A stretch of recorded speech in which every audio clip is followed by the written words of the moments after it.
자, 심층 인터뷰 먼저 우리 북러 정상회담 관련된 소식을 다뤄보고자 하는데요. 얼마 전에 저희가 이제 3프로 통신원을 모집을 했죠. 그래서 전 세계의 다양한 국가, 다양한 도시에 또 다양한 직업을 가진 분들을 저희가 네트워크를 좀 확보를 했습니다. 오늘은 러시아 카잔에 계신 강경민님을 일단은 줌 연결을 해서 현지의 목소리, 현지의 분위기 이런 거를 좀 들어보도록 하겠습니다. 연결이 지금 돼 있는지 모르겠네요. 네. 연결이 돼 있나요? 안녕하세요. 네, 안녕하세요. 네, 반갑습니다. 네, 반갑습니다. 네, 지금 그럼 러시아 현지에 계신 거죠? 네, 카잔이라는 곳에 있고요. 네. 근데 러시아 안에 있는 15개 연방국가 중에 하나로 투르크계 민족이 모여 살고 있는 곳입니다. 그리고 15개 연방국가 중에서 가장 자치권이 가장 높은 곳으로 푸틴 대통령과 다음으로 카자흐스탄 또한 대통령, 자치적인 대통령을 가지고 있고요. 국방 분야를 제외한 나머지는 모두 자치권을 행사할 수 있는 곳입니다. 네, 꼼꼼한 설명 너무 감사드리고요. 최근 한국 언론에서는 북러 정상회담에 대해서 굉장히 많은 보도가 나오고 있거든요. 근데 러시아 현지에서도 지금 북한과 러시아의 만남에 대한 관심이 높은 상황인가요? 네. 러시아 현지에서도 당연히 이제 북한과의 관계를 비중 있게 다루긴 하지만 비중도를 따지자면 이게 비교 대상으로 서방과 러시아의 관계에 대해서 따져보자면 아무래도 이제 그 북러 관계보다는 그 직접적으로 이제 그 국경을 닿고 있는 그 서방 세계와의 관계와 관련된 뉴스를 더 많이 다루고 있습니다. 네, 그렇군요. 사실 김정은 위원장이 국내에선 굉장히 이슈가 된 인물인데 러시아에선 김정은 위원장에 대한 친숙도가 좀 있나요? 인지도가 좀 있는 인물인가요? 인지도라기보다요. 네. 약간 그 밈 있잖아요. 네. 이제 핵을 좋아하고 그다음에 돈을 좋아하고 그다음에 약간 이건 비하적인 발언이 될 수도 있는데 좀 뚱뚱하고 이미지 이런 정도로만 인식을 좀 많이 알고 있는 그런 네. 상황인 거네요. 맞습니다. 언론에서 이게 그 러시아나 이런 데서는 그 북한과 러시아가 만나는 거 요거를 좀 헤드라인이나 아니면 탑뉴스나 이런 걸로 좀 다루는 상황인가요? 탑뉴스로 이게 지속적으로 이렇게 다루는 건 아닌 것 같아요. 왜냐하면 지금 러시아는 지금 서방 세계하고 풀어야 될 문제들이 여러 개가 있잖아요. 에너지 문제도 있고, 그 다음에 결제 문제도 있기 때문에 아무래도 이제 북한과의 문제는 북한과 이런 식으로 좀 대화를 하고 있다 정도만 꼭지를 다루지, 그 이외에 구체적으로 한국 언론과 같이 지속적으로 북한과의 지금 현재 이러한 대화를 하고 있다, 어떻게 풀어나가고 있다, 이런 식으로 굉장히 디테일하거나 구체적으로 다루고 있지는 않습니다. 네. 그리고 전 또 궁금한 게 최근에 국내 언론에서 많이 이슈가 됐던 것 중에 하나가 프리고진에 관련한 얘기가 굉장히 많았거든요. 프리고진. 사실 국내 언론은 프리고진을 약간 사고사다, 누군가의 의도가 개입된 작전이다 이런 평가들이 있는데 내부에서 혹시 그 관련 보도나 이런 분위기들을 어떻게 인식하고 있는 상황인가요? 네, 보도에서는 당연히 이제 고의적으로 누군가에 의해서 살해되었다라고는 당연히 나오지 않고요. 그 안에서는 이제 그 파일럿, 그 당시에 이제 그 비행기를 몰고 있었던 파일럿의 개인적인 이탈 행동이다라고 나온 뉴스도 있었고요. 근데 전반적으로는 그냥 추락사라고 이렇게 좀 나오고 있는 편입니다. 톤은 좀 다르네요, 국내와는. 그러면 그 러시아에 계신 현지 분들의 분위기는 대충 그런 걸 알고 있는데 그냥 언론이 저렇게 떠드는구나 이렇게 생각하는 분위기입니까? 아니면 진짜 그런 언론 보도가 나오는 거를 믿어요? 이게 민심이랑 또 연결된 거니까. 네, 맞습니다. 사실 이제 민심과도 관련이 있는데 대체적으로 러시아 분들은 그 이제 정치 이야기 하는 거를 많이 꺼려하세요. 그리고 이 있더라도 이거를 SNS라던가 아니면 여러 사람들이 보는 매체에다가 공개적으로 뭐는 이렇다, 아니면 이건 잘못되었다, 이런 식으로 의견을 이제 직접적으로 표출하진 않거든요. 그래서 아무래도 이제 이 지역에 이제 민심을 정확하게 이렇다라고 말씀드리기가 좀 어렵습니다. 중국이랑 좀 비슷하네요. 저 중국에 있을 때 약간 뭐 시진핑 얘기, 정치 얘기하면은 다들 기겁하고 딴 얘기였던데 그렇죠. 그런 거랑 좀 비슷한 것 네. 같네요. 사실 외신과 그 국내의 그런 언론 톤이 굉장히 차이가 좀 나고 있을 상황일 것 같은데 저희는 외국 입장에서 궁금한 게 푸틴에 관련된 노이즈가 사실 국내에서 느끼기엔 좀 많다고 느껴지거든요. 근데 러시아 현지에서는 사실 푸틴에 대한 전반적인 평이 굉장히 우호적인지 아니면 좀 노이즈가 많다고 좀 불안감이 있는지 그런 것도 좀 궁금하더라고요. 어떻게 봐야 될까요? 일단은 이제 푸틴 대통령 같은 경우에는 강한 러시아를 지금 추구하고 있잖아요. 네. 그리고 러시아 분들이 보실 때에도 어느 정도 서방 세계도 목소리를 내고, 그다음에 그 러시아의 입장을 굉장히 나름 충분히 표명을 하고 있기 때문에 지금 러시아 안에서는 그 푸틴 대통령의 입지가 아직까지는 이제 강한 러시아, 그다음에 이제 강한 푸틴, 그리고 그 러시아를 이끌어가는 리더십을 가지고 있는 사람으로서 이제 이미지를 가지고 있습니다. 아직도 경고하다는 말씀이시군요. 네. 근데 저는 그렇게 이해를 하고 있습니다. 네. 근데 보통 아마 중국 같은 경우도 그렇고 러시아 같은 경우에도 생각보다 이게 대중들이 느끼기엔 사실 인플레가 너무 심하게 오거나 물가 관련 이슈나 뭔가 생계가 힘들어지면 아무래도 정치에 대한 불만이 커질 건데 외신에 보도된 내용들은 사실 러시아 인플레가 굉장히 극심하다고들 말하거든요. 루블화 가치가 떨어지다 보니까 그런 거에 대한 불만 별로 없나요, 현지에서는? 일단 생활 물가만 놓고 봤을 때는 물가가 굉장히 그 인플레이션이 심하긴 합니다. 왜냐면 네. 작년 제가 제 기억으로 8월에는 1루블에 한국 돈으로 이제 환산을 했을 때 16에서 17 정도였었는데요. 지금은 네. 4 정도거든요. 네. 그리고 생활 물가로 말씀드리자면, 네, 뭐, 예를 들어서, 러시아에서 인기 있는 한국 라면이 도시락 라면을 말씀드려보자면, 도시락 라면이 그, 우크라이나에 대한 그 특수 군사작전 전에는 한국 돈으로 한 1,200원 정도만 먹을 수 있었어요. 네. 근데 지금은 거의 2배 가까이, 두세 배 가까이 올랐거든요. 네, 네, 좀 아쉬운 점은, 그럼에도 불구하고, 이제 러시아 분들 같은 경우에는 그 물가가 오른 원인에 대해서 그 내부적인 요인으로 찾지 않고 이제 국외의 이해에서 이제 물가가 올랐다 이런 식으로 좀 평가를 하는 편입니다. 그러면 지금 그러니까 결국은 경제가 탄탄해야 국민들도 거기에 따른 뭐 지도자를 좀 믿고 따르는 그런 게 있는데 인플레이션이 이렇게 치솟는데 그 대외적인 이슈 때문에 오른 거야라고 얘기를 하면 민심이 그게 괜찮습니까? 푸틴의 그런 장악력, 지도력 이런 거에 있어서도 전혀 데미지 가는 게 없어요? 민심이? 이게 지역마다 좀 차이가 있는데요. 모스크바나 상트페테르부르크 같은 경우에는 그 간헐적으로 이제 뭐 시위 같은 게 있다고는 저는 들었습니다. 그런데 그 이외의 지역 같은 경우는요, 아직까지는 뭐 그 민심이 동요됐다거나 아니면 뭐 푸틴 대통령을 몰아내고 다른 사람을 뭐 지도자로서 뭐 지지를 해야 된다 이런 경우는 저는 느끼지 못했습니다. 그거는 약간 문화적으로 정치에 원래 관심이 없는 거예요? 아니면 푸틴 체제가 너무 오래됐기 때문에 이거를 뭐 바꿀 수 있다? 혹은 뭔가 데미지가 간다라고 생각을 안 하는 그런 게 좀 뭐 고착화된 건가요? 뭐예요? 이건 제 주관적인 의견인데요. 아무래도 역시 현지 정치 얘기하니까 적으로 끊겨버리는. 그 다시 한번 뭐 말씀해 주시겠어요? 중간에 자유롭게. 조금 끊겨가지고 다시 한번 처음부터 말씀해 주신다면요. 네, 아무래도 이거는 이제 제 네. 이제 민감한 주제 약간 이 통신 방해가 들어올 수 자유롭게 있는. 뭐 정치 이슈라던가 경제 이슈를 말할 수 있는 상황이 네, 그 상황이 아니다 보니까 전반적인 분위기가 여러 사람들이 뭐 강경민님, 저기 죄송합니다. 저희 다 자기 의사 표현을 자유롭게 하는 분위기는 네, 강경민님 죄송합니다. 저희가 네. 검열이 되고 있는 건지 모르겠는데 딱 중요한 얘기 하려 그러면 바로 민감하시구나. 끊겨버리는 그런 게 있어서 네. 그냥 혹시나 끊길지도 모르니까 짤막하게 그 얘기를 다시 해주신다면 어떨까요? 아예 끊겨버린 거 아니겠죠?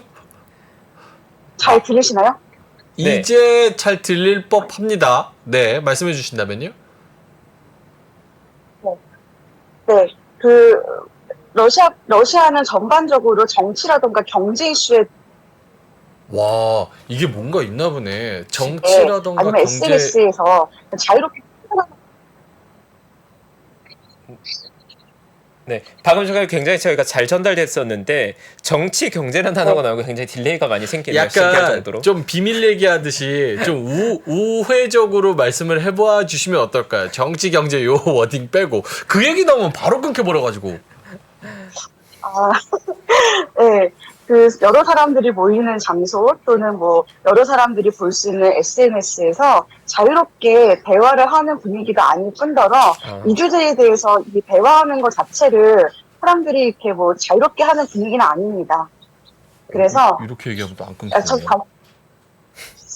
네, 네. 감사합니다. 그래서 네. 네. 네, 마지막 질문이 될 것 같은데요.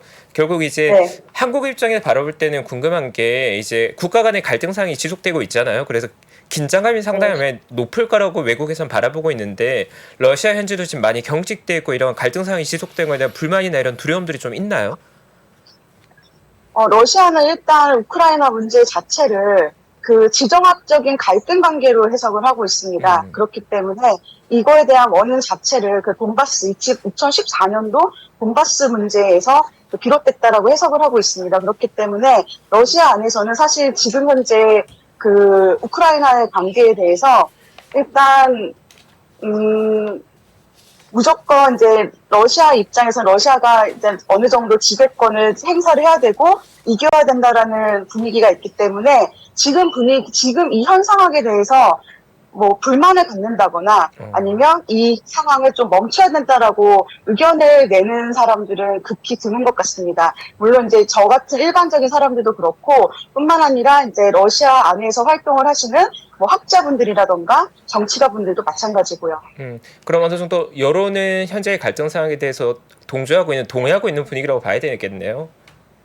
네, 그게 더 맞는 것 같습니다. 네. 알겠습니다. 신기하게 저런 민감한 단어만 나오면은 바로 끊겨버리네. 정치 경제 굉장히 민감한 단어에서 바로 딜레이가 되는. 실제로 거기 내에서도 좀 필터링이나 뭐 이런 것들이 있습니까? 예를 들어서 뭐 중국에서는 뭐 페이스북이나 유튜브나 뭐 네이버 이런 거 안 돼서 VPN 하는 것처럼 좀 내부 이런 필터링 좀 있습니까? 네, 그 작년 2월 이후부터는요. 그 SNS 중에서도 그 인스타그램은 자유롭게 좀 접속하는 게 좀 어렵고요. 그리고 하지만 이제 러시아어를 사용하는 러시아어권에서 사용하는 VK라는 그 페이스북과 비슷한 SNS가 있습니다. 그래서 이거는 제 의견이지만 아무래도 그 국외에서 서버를 갖고 있다거나 국외에서 이제 만들어진 플랫폼보다는 자체적으로 만든 플랫폼 이용을 좀 더 이제 권장하고 사용을 하고 있는 분위기입니다. 네, 알겠습니다. 감사합니다. 시간이 많이 지나서 그럼 저희가 다음에 연결할 때는 조금 그런 예민한 단어는 빼고 그렇게 좀 말씀을 듣도록 하겠습니다. 오늘 현지의 분위기와 목소리를 너무 잘 말씀을 해주신 우리 강경민 통신원님 오늘은 감사하다는 말씀 드리면서 여기서 인사드리도록 하겠습니다. 고맙습니다. 네, 감사합니다. 네, 고맙습니다. 감사합니다. 네, 저희 현지 이야기 전에 들어봤고요. 이어서 저희 사실 굉장히 중요한 게스트분이 또 와 계십니다. 최근 아마 북한과 러시아의 정상 미팅에 관한 관심들 많으실 텐데 그 내용 좀 깊게 들을 수 있는 전문가분 저희가 모셨고요. 저희 박노벽 전 우크라이나 러시아 대사님 와 계십니다. 네, 인사 먼저 드리죠. 안녕하십니까? 네, 안녕하세요. 네, 저희가 생각보다 현지 연결이 조금 길어져서 네. 기다린 시간 좀 길어져 죄송하고요. 네. 오늘 좀 귀한 말씀 저희가 청해 들을 것 같아 기대하고 있습니다. 네. 네.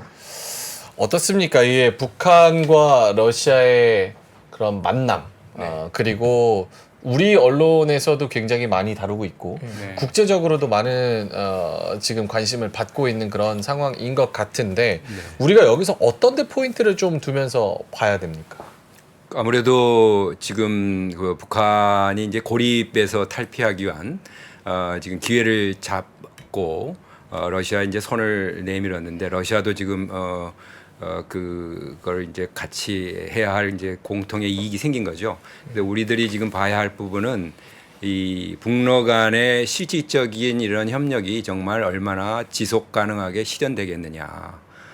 그로 인해서 한반도에서의 그런 북한의 그런 동안의 도발 행위 이런 것들을 더 확대시키는 계기가 되는 그런 이제 우리 환경이 조성되는 거 아니냐. 다시 말해서 북중러 대 한미일 이런 이제 구도로 가버리면 우리의 이제 외교라든가 우리 경제 활동의 이게 여백이 공간이 굉장히 줄어들겠죠. 그래서 그런 러북 간의 그런 양자 간의 문제에서 그치지 않고 이 한미일 북중러라는 이런 구도로 소위 말하면 많이 알리는 신냉전 구조인데요. 그런 이제 구도가 돼버리면은 상당히 우리가 그 동안의 정치 외교 그리고 우리 이제 투자 경제 이런 활동들과 연계해서 진영화가 되는 문제가 생긴다. 이런 데에 대한 이제 우리가 이제 예의주시하면서 이런 진영이 생기지 않도록 하는 게 우리의 이익이 맞겠죠, 그죠? 그래 네. 우리의 가능성이 더 많아지고 또 북한은 북한대로 관리를 할 수 있는데 만약 이게 이렇게 이제 두 개로 갈라지면은 북한이 이제 살판났다 하면서 이제 중러를 어깨 뒷배에 짚고서 여러 가지 지금 그 예측 가능하지 않은 일들이 벌어질 수 있는 우리의 이제 코스트가 대비한 코스트가 높아지겠죠. 그럼 긴장, 군사적 긴장, 여러 가지 정치적, 국제 정세적 긴장은 한층 높아졌다 쪽으로 결론을 좀 낼 수 있는 거고. 아무래도 이제 그런 단초를 지금 제공을 한 건데 그게 이제 러북 간 또는 이제 우크라이나 전쟁의 이제 장기화 이거하고 맞물려 가지고 그런 여건을 조성하기 때문에 그거를 어떻게 우리 정부가 이제 관리를 할 텐데 다른 미국이라든가 다른 이제 그 국제사회와 협력해서 이런 걸 좀 이제 완화시켜야겠죠. 이제 그냥 먼 그 강 건너 불이 아니고 네. 이건 바로 우리의 발등에 떨어진 불과 같은 현상이 돼버린 거죠. 네. 대선생님 그리고 저는 개인적으로 최근에 언론 보도에서 좀 눈여겨봤던 포인트 중에 하나가 평소에 이제 푸틴 대통령의 외교 정책이 일부러 회담에 약간 늦는다거나 여유를 좀 보이는 스탠스로 유명했던 것 같은데 네. 이번 북한과의 미팅에서는 30분 이상 일찍 와서 네. 굉장히 신경 써서 준비한 모습을 좀 보였다고 하는데 그런 것들이 어느 정도 외교적인 의미가 있는 메시지일까요? 좀 이제 본인이 이제 고립돼 있다가 이제 외빈들 만나는 기회가 이제 그렇게 많지 않고 그렇고 특히 지금 이제 북한 김정은의 경우에는 저 보스토치니 우주센터로 오게 한 거는 아마 푸틴 대통령이 먼저 좀 요청을 한 걸로 보여요. 왜냐하면 블라디보스크까지가 한 200-300km거든요 평양에서. 그러면은 2박 3일이면 갈 수 있는 거리를 2배를 더 가야 했단 말이죠. 그러니까 이제 푸틴 대통령 입장에서는 좀 뭐랄까 외교적으로 좀 부담을 좀 준 거죠. 오는 그 철도 여행을 2배로 했다는 거가 하나 있을 수 있고. 네. 두 번째는 이제 다른 뭐 몇 개 나라도 있습니다만은 유독 이제 북한 김정은 위원장 쪽에서 이 우크라이나 전쟁 전 과정에서 이렇게 열렬히 전폭적으로 지지하는 나라가 거의 굉장히 드물어요. 뭐 저기 벨라루스나 뭐 일부 나라 이미 구소련 그 국가들 중에서도 뭐 중립을 한다든가 카자흐스탄이나 우즈베키스탄의 경우는 그런 나라들이 있는데 지금 동맹 관계도 아니고 약간 느슨한 관계인데도 이렇게 뭐 열렬한 지원을 해주고 또 필요한 무기도 있는 나라다 보니까 아무래도 이제 성의를 보여야지 않겠습니까? 네. 그런 차원에서 이제 좀 하나는 외교적으로 이제 좀 성의를 보여야 하는 거. 두 번째는 이제 그런 북한이 손을 내미는 데 대한 이제 호응하기에따는 그런 뜻으로 읽혀집니다. 네. 일단 외신 보도나 언론 보도에서 어느 정도 논하는 이 톤은 그 정도로 러시아가 뭐 무기에 대한 네. 좀 부족함이 있다. 네, 그게 네. 북한의 도움을 받아야 될 정도다 정도로 해석하던데 네. 대사님 의견도 같은 반응으로 보시는 그런 건가요? 부분은 지금 현실적으로 네. 그런 어려움이 있다고 여러 가지 정황상 보여집니다. 왜냐하면 객관적으로 이제 여러 이제 군사 전문가들이 말하기에 작년에 한 1,000만 발을 쐈대요. 그러니까 이게 이제 군인을 덜 희생시키기 위해서 먼저 초토화를 시키고 그 다음에 이렇게 진격하게 하는 방식인데 그게 좀 너무 비효율적이죠. 그래서 금년은 한 그거보다 좀 적게 한 700만 발을 쏠 계획이래요. 이미 이제 쏘기도 했지만. 근데 이제 국내 생산이 막 250만 발, 그러니까 한 약간 3분의 1이 좀 넘는. 그러니까 나머지 이제 뭐 300만 발 이상의 이제 부족분이 생기기 때문에 이걸 이제 단기간에 어떻게 이제 좀 부족 보완해야 하느냐 그런 문제가 있고, 근데 이제 전반적으로 이제 탱크라든가 뭐 여러 다른 무기들은 이제 아무래도 이제 가속도를 내고 있다고 합니다. 러시아가. 그래서 방산 경제에 지금 거의 전 경제의 3분의 1이 차지할 정도로 굉장히 지금 가속도를 내고 있는 상황이라고 합니다. 네. 그러면 사실 북한의 입장에서는 미국 같은 국가들은 사실 북한이 만약 러시아를 지원했을 때 상당한 제재 단경을 계속 하고 있는데도 현재의 흐름을 봐서는 사실 북한이 어느 정도 러시아에 대한 무기 지원의 가능성이 상당히 높아졌다고 봐야겠네요, 현재는. 뭐 이제 지금 밝혀진 바가 없지만은 네. 여러 가지 이제 정황상 그렇게 지금 나타나는 거죠. 왜냐하면 실제로 필요하고, 두 번째는 자기들 간에 이제 서신 교례라든가 뭐 쇼이구 장관이 와서 여러 가지 회담한 거, 그리고 또 이제 앞으로 16일 날인가요? 블라디보스톡에서 이제 다시 한번 만나서 얘기를 하면 뭔가 구체적인 게 뭐 나올 텐데, 그때 이제 어떤 뭐 여러 가지 이제 첩보 형태로 해서 이제 알려질 수도 있는 것 같습니다. 네. 그러면 결국 지금 외신 통해 전해진 뉴스를 봐서는 북한 어느 정도 군수적인 지원을 해주고 네. 러시아에서는 어떻게 보면 그 또 네. 대가로서 북한에 대한 네. 경제적인 지원에 대한 프로젝트들이 또 많이 언급이 되던데 네. 그런 것들이 대사님께서 보기에는 상당히 좀 의미 있는 규모의 좀 의미 있는 변화라고 봐야 될까요? 경제적 지원은. 양자적인 이제 지원도 이제 지원이지만은 저희는 이제 아까 모두에 말씀드린 이런 이제 구도의 형성, 이게 이제 러시아가 이제 원래 큰 그림에서 항상 보는 나라다 보니까 자기들은 보기에는 지금 나토하고 지금 싸우잖아요. 그러니까 그 지금 나토가 전에는 이제 서구가 우방이었는데, 우방 뭐 어쨌든 뭐 협력하는 파트너였는데, 그래서 서방이 적으로 본 북한에 대해서 이 여러 가지 도발 행위를 하니까 그거에 따라서 이제 위원회를 통해서 합의를 해줬다 이겁니다. 근데 이제 상황이 바뀌어서 서방이 적이 돼 버린 거예요. 네. 그러니까 적이 만들어 놓은 문서를 내가 왜 이렇게 따라야 하냐 하는 이제 문제 의식을 지금 갖고 있다 그래요. 이제 좀 말이 안 되는 논리지만. 또 하나는 이제 눈여겨볼 게, 우리가 지금 한미일 북한에 대한 그런 위협에 대응하기 위해서 이제 한미일 지금 공조도 하고 지금 미국에 가서 이렇게 선언도 하고 있지 않습니까? 근데 러시아는 이제 어떻게 보냐면 이걸 아시아판 나토다. 나토 하면 자기들은 굉장히 적으로 보는데 아시아에서도 이런 이제 동맹권을 만들으니까 우리도 거기에 상응한 걸 만들어야 한다 하는 구도를 지금 만들려고 하는 그런 노력. 그러다 보니까 이제 북한을 이용하는 건데, 뭐 그런 이용의 차원에서 무기도 주고 뭐 경제 협력도 하고 뭐 여러 가지 농업이나 뭐 한다는 건데요.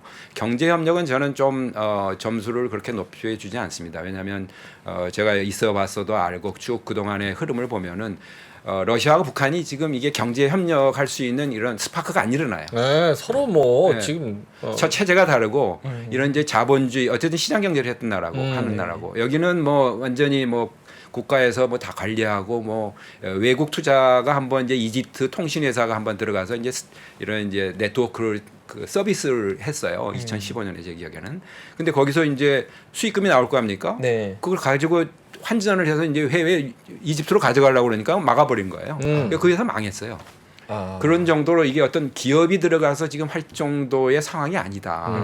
그러면 국가가 계속 뭔가 부어야 하는데 러시아가 그걸 지금 할 여력이 있을까? 지금 전쟁에도 계속 해야 하는데.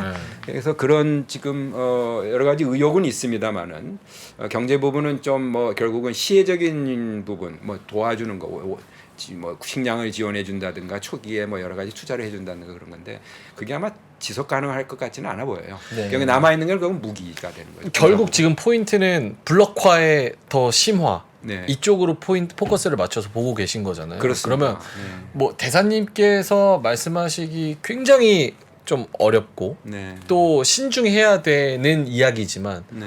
결국 중국, 러시아, 북한 네. 그리고 우리나라, 일본, 미국 네. 여기를 블록화돼서 전쟁에 대한 그런 가능성도 높아진다라는 쪽으로 봐야 됩니까? 그렇게 뭐 조금 뭐 상당히 뭐 단계가 진행이 돼야 하는 거니까, 이제 전쟁은 또 다른 차원의 문제죠. 네. 그러니까 약간 갈등과 대립의 형상이 좀 더 뚜렷해진다. 그러니까 네 편 이렇게 이제 갈라서서 여러 가지 이제 협력할 부분도 이제 여러 가지 이제 서로 분리가 되고 이제 이런 추세가 나타날 가능성을 지금 열어놓은 거죠. 그로 지금 갔다가 아니고 가능성으로 점점 더 가고 있는데, 그러면 이제 우리나 미국이나 일본이나 또 한편으로는 또 중국도 얘기를 합니다. 중국도 이제 생각이 복잡할 거예요.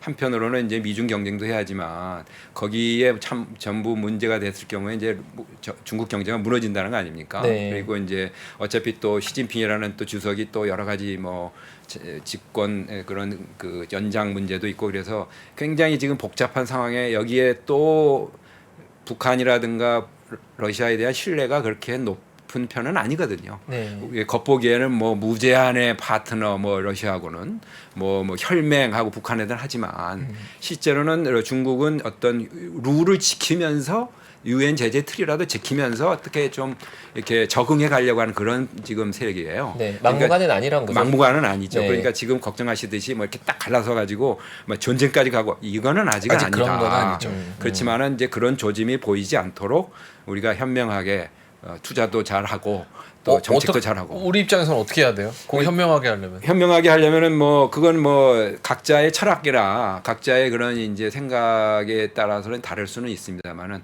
뭐 이 모든 일이 한쪽으로만 딱 치우쳐서 갔을 때 나올 수 있는 그림자가 있잖아요. 그죠? 밝음이 있으면 그림자가 있고 뭔가 한쪽에 하면 다른 쪽에 이제 내려갔고 이렇기 때문에 뭐라 그럴까 조화로운 그런 우리가 그 지혜를 발휘한다 뭐 이런 거죠. 그러니까 그 어떤 압박이라든가 뭐 이렇게 좀 갈등을 일으킨 대결할 부분이 있으면 하되 또 대화라든가 뭐 이게 좀 뭐 이렇게 긴장이라든가 이런 것들을 좀 풀을 수 있으면 풀 수 있는 그죠? 그런 이제 좀 뭐라고 그러니까 그 이제 폭발하기 전에 이렇게 김 뺀다고 그러죠. 약간 네. 이제 그런 이제 대화라든가 인식의 틀을 좀 이렇게 같이 갈 수 있는 공감대를 좀 같이 좀 저 친구가 좀 지금 뭘 걱정하고 있고 뭘 오해하고 있구나.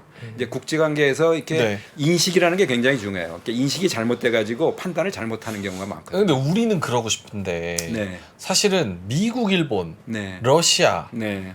이렇게 상대적으로 더 큰 나라들이 맞습니다. 우리 블록화로 가라고 네. 하니까 네.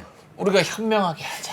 이게 지금 안 돼서 답답한 상황이잖아요. 네. 그러니까 이제 그거는 뭐 우리가 예전에 뭐 한 70년대 80년대 되면 답답하죠. 왜냐면 뭐 가진 것도 별로 없고 다 의존했으니까. 그러니까 우리가 지금 말로 지금 뭐 경제 뭐 11대 14대 15대 뭐 자꾸 이제 순위는 바뀝니다만은 우리의 이제 역량이 생각보다 굉장히 많아요. 올라왔다. 우리가 지금 어디로 좀 이렇게 하냐에 따라서 이렇게 캐스팅 보스 비슷한 것까지는 아니지만 우리가 이제 한미일이라는 또 이 큰 틀에서의 동맹과 이제 같이 공유하는 그 공동체에서의 그런 틀은 유지를 해야죠. 그건 이제 기본으로 뭐 저 혹시 식당에 가시면은 양식당에 가시면은 음식을 어떻게 시키세요? 세트 메뉴로 시키세요? 이렇게 골라 드세요?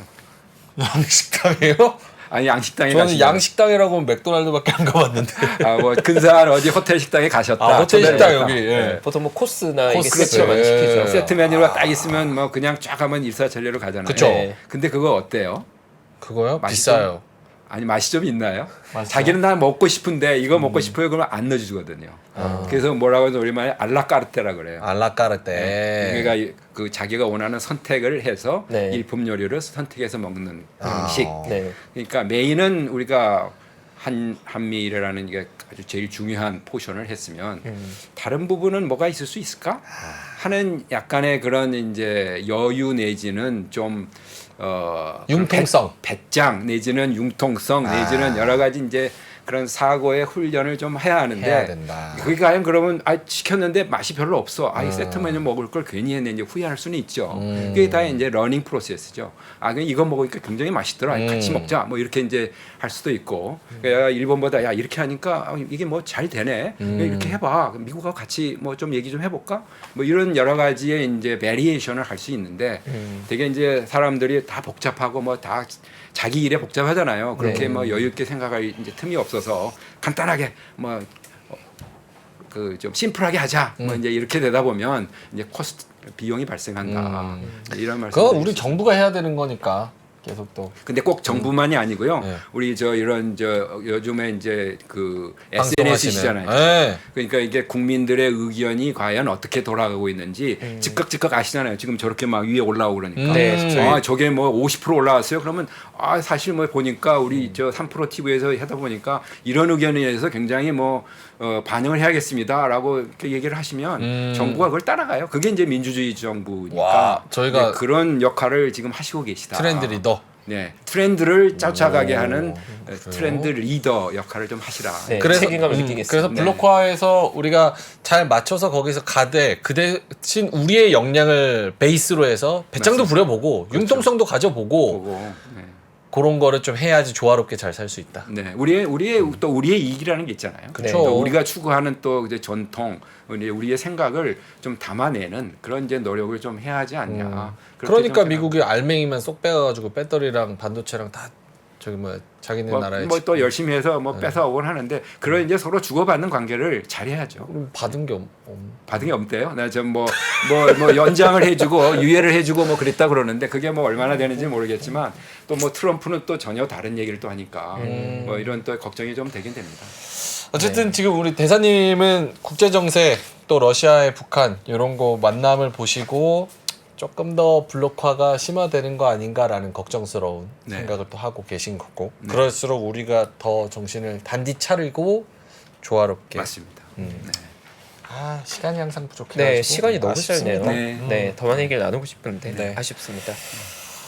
알겠습니다. 주식하면서 경제 좀 살펴보면서 국제 정세까지 이렇게 좀 심오하게 살펴봐야 되는 상황, 매우 어려운 상황인데 공부를 해야죠. 공부해야지 또 살아남을 수 있으니까. 알겠습니다. 자, 그러면 심층 인터뷰 다음번에 또 한번 나와주시면 저희가 시간을 조금만 더 길게 가져가 보겠습니다. 박노벽 전 우크라이나 러시아 대사님 여기서 인사드리도록 하겠습니다. 네. 고맙습니다. 네, 안녕히 계세요. 나와주셔서 감사합니다, 대사님. 감사합니다. 복잡하고 어렵게 느껴지는 재무제표와 용어들 친절한 투자 멘토 사경인 마스터가 매주 새로운 콘텐츠로 알기 쉽게 설명해드립니다. 재무제표 분석과 포트폴리오 구성, 양대 재무제표라고 그러면 대차대조표랑 손익계산서가 있거든요. 매수 매도 방법, 이때 사는 게 좋겠네. 이렇게 사면 좋겠다. 근데 이렇게 살려면 뭘 해야 되냐면요. 나머지 3분의 1은 놔둬봅니다. 어디까지 가는지. 실전 투자 팁까지 알려드립니다. 오직 3프로 멤버십에서만 만나실 수 있습니다.